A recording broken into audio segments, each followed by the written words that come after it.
Ren has made Nigeria or confirmed Nigeria to be a federal state, sinking into chaos, into pandemonium, confusion, economic crisis, insecurity, taking unusual dimension.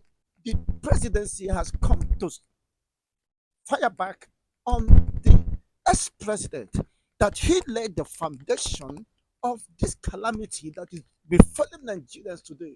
Now, the argument is not whether there is calamity, whether there is problem or not.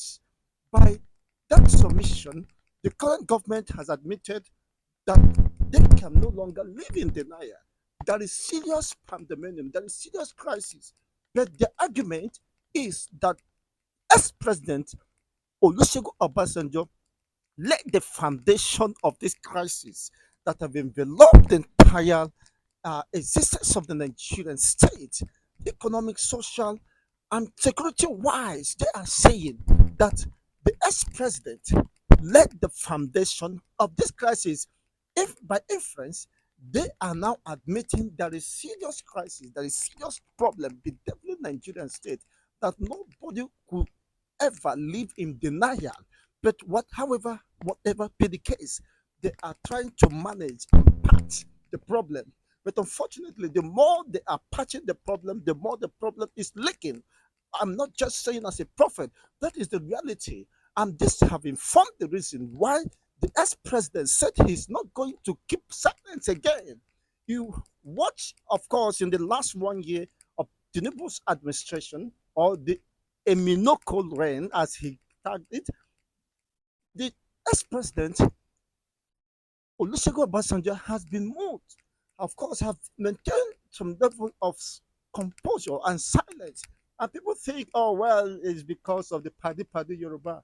But now he's coming out to maintain his lane. He said that we are not in support of this government, that this government of Ahmed Bola Tinubu has confirmed Nigeria to be a failing state, which means before now, some persons have been saying it, and some says that you are just joking. But this is now coming from a man, one of the executive council, one of the super, of course, man as far as Nigeria is concerned, one of the foundation of this country has come to say this is not what I left. Well, despite the fact that they are blaming me for to have laid the foundation of this crisis, calamity, that I never, my administration wasn't as so bad as what we are seeing now. What are you talking? Which foundation did I lay? Of course, during my time, I set the base. Unfortunately, then this administration keep on borrowing. Of course, the recent now that they needed to say yes, the I have it is 31 trillion naira. The government is borrowing. Will you say that the borrowing Tinubu's government, a local government? Of course, a realm is the realm of borrowing. Excessive borrowing have destroyed the economy. How can you borrow? Does it mean that Nigerians or the leadership of this country don't have think tanks? What they could do to become productive? And would they have sought for the opinion or the gets got some words of experience from P2B, who said that he want to turn Nigeria from production to from consumption to production, or whatever be the case. But now Nigeria is from consumption to consumption, consumption to consumption, and you begin to ask, are this despite whatever counter allegations that may have been laid with against the ex-president in the face of the current realities, he is not lying, he's not far from the truth. Though people has blamed, the presidency has blamed him that the 16 billion electricity power project that was not accounted for, or the failed electricity project, was the reason why, despite the ban A, of course, of the NEPAs, that Nigerians are not having light. You can see as I'm sweating like Christmas clothes. That is no light. Where do you see light? In fact, that is my hanky. That is a problem. This is one of the failing states. The reason why Obasanjo said Nigeria is a failing state. You can imagine under the heat of the sun, just to power a fan, I don't there is no light, and we are in band A. You can imagine paying excessively. Just 10,000 will give you 44 units. Band A, there is no light. Even when you have recharge, when you have your own this thing, prepared meter, we have recharged, but we don't have a light even when you have recharged. That is why he said, looking after all this, it wasn't so bad in my own time. So what is exactly happening? That is the foundation. As rock is teetering because of this latest development, is an endorsement of the fact that Nigeria is failing. For this to have come from a notable personality, a former head of state, and a former president under civilian rule, the Obasanjo himself, to have come out to give a vote of no confidence in this administration, they will not take it lightly. Just as the presidential spokesperson Bayo has been, of course, on media propaganda in order to save the image of the president or this administration, trying to counteract the position of the ex-president that there is, in fact, no moral standing, or he has no moral obligation or any moral standing to have accused the government of Tinubu because he laid the foundation for this failure that Tinubu inherited. Now, Tinubu inherited failure. It is no longer whether he inherited bad government. But the problem is, what are you expected to do? You told Nigerians that you are Mr. Capacity. You have the capacity to turn around the misfortunes of Nigerians, which, of course, you know that Nigerians are already trapped in this mess. And you said you are going to provide solution to this. But unfortunately, rather than packing even the shit that have been defecated by this government, you are now turning it to toilets, latrine pits. I mean, it's quite unfortunate. You are expected to solve problem, not to create more.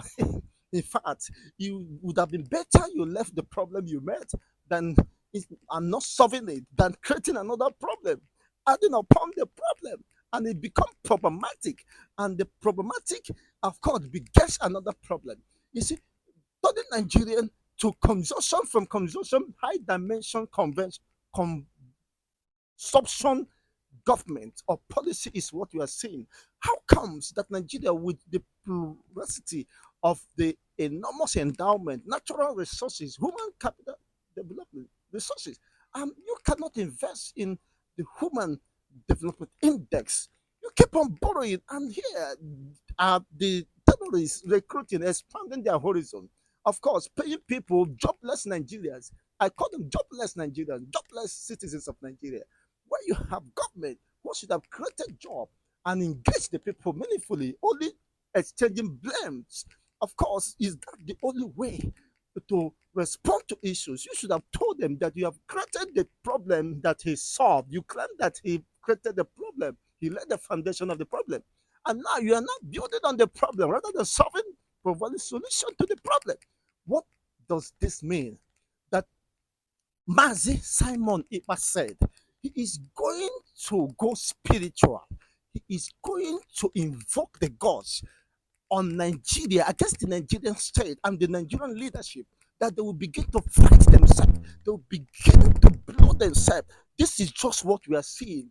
The ex-president giving blow to the current president. The current president trying to regain the stamina and balance and seeing how he can discredit the ex-president, leaving the blame, throwing the blame back on the president, ex-president, that he is the reason why. Of course, that the problem is Nigeria is now a failing state.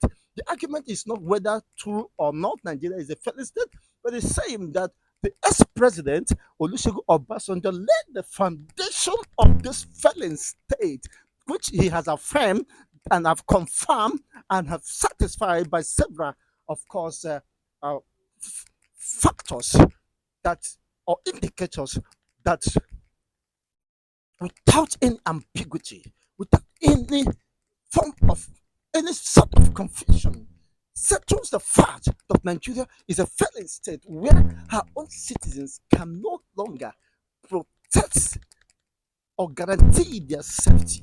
The government can no longer guarantee the safety of the Nigerian citizens. I saw two ladies, Nigerians, who were residing in Cotonou, just Cotonou here.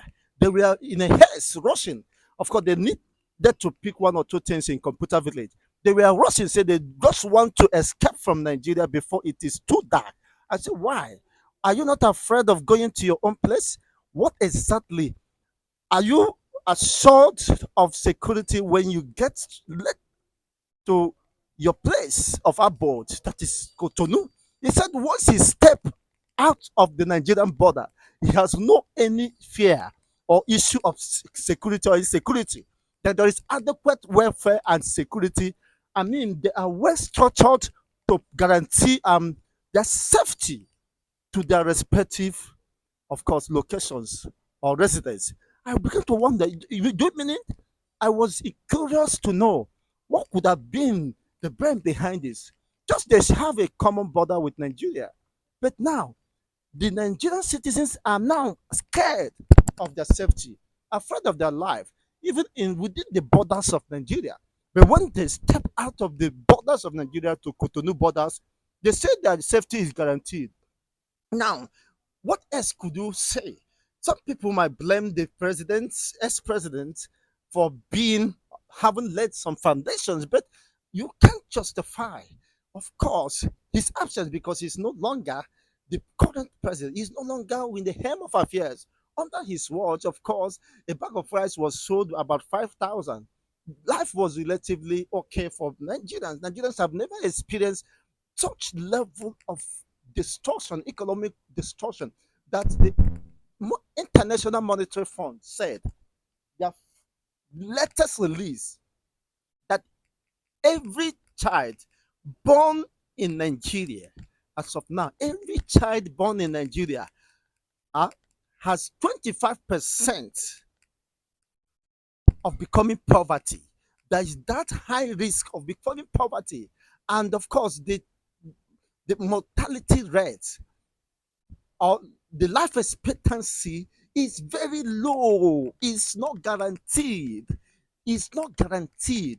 This is IMF, International Monetary Fund, where the Nigerian government will also run to go and borrow, waiting for the unborn generations who will suffer this thing. And the pressure is already on the unborn generations that have never existed.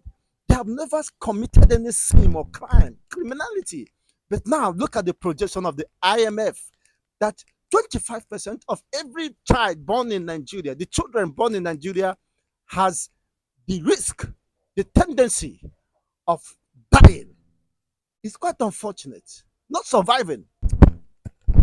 According to the IMF report, children born in Nigeria faces 25% higher risk of poverty, shorter life expectancy. This is IMF. IMF. That is their projection that children born in Nigeria faces 25% higher risk of poverty, shorter life expectancy. Why not? You can imagine. You can imagine the potential danger, the enormous risk that is facing the unborn generation, the supposed future generation of this country.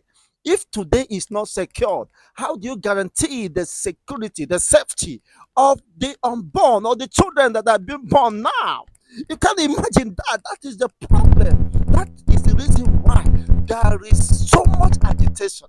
People who have seen the future, who don't want to expose their own posterity, their own generation, to what is to come, the calamity that is to befall Nigerians, is quite unfortunate, but that is the reality staring at us.